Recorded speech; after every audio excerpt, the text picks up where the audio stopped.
She is total. I was fortunate enough to be cast as Mr. Darcy, which is, it's so exciting. It's a whirlwind of emotions. I'm ecstatic and I'm very much honored, and I feel humbled.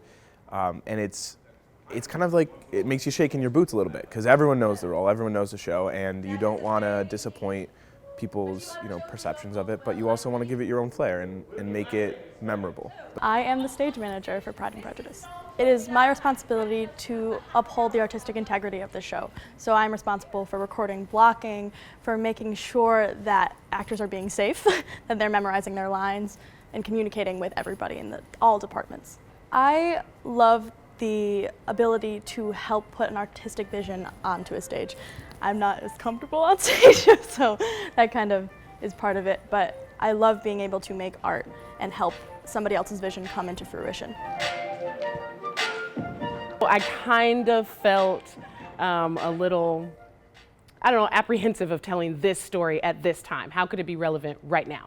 So that was my main focus, was trying to figure out a way to make it relevant.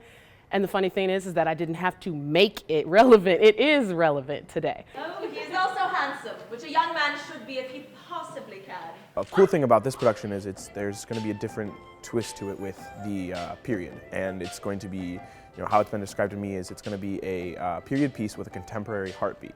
Especially Elizabeth's voice and her speaking out against like the social norms and breaking out of this feminine decorum of 1813 England.